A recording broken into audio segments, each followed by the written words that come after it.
අද මං හදන්න යන්නේ පාජොන්. නෑ ඒක හදන්න ලබන සතියේ. මේ මාසේ නම් සීනි කපනවා කියලා කොහමද හිතාගෙන ඉන්නකොට අපේ අක්කා ගෝ බෙඩ් එකේ කේක් වගේ කියලා දෙනවා කාලා බලමුද කියලා. ඒ වුණාට සීනි කපන්න ඕනේ මම ඉතින් පාගින්. මේ ගේ කොට තුන ගිහින් අරන් ආපු දරම කල්පනා කරගෙන ඉතින් මට මේක එකපාරක් කටිය බා ගන්න පුළුවන් වෙයිද කියලා.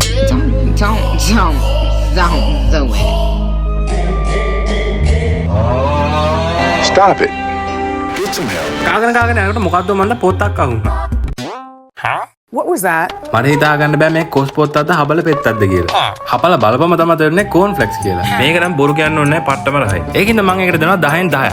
Very good tea. Mango passion cake එක දැක්කම මට මතක් වුණේ රැහැල වැස්සට දෙමිතේ වෙනිවැල් කර කොටයක්.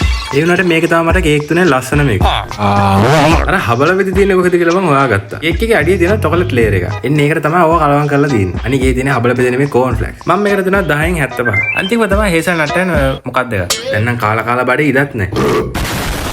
මේක මැද තිබ්බ චොකලට් ජෙලි කෑල්ල අපේ අම්මා හාරගෙන කෑව නිකන් 2017 ආපු නීට් ටයර් එක වගේ. මේ කොටේට දෙනවා මම 10න් 8ක්. හැබැයි මේ තුන එකක් තෝරන්න කිව්වොත් මම තෝරගන්නේ පළවෙනි එක. Clap if you care.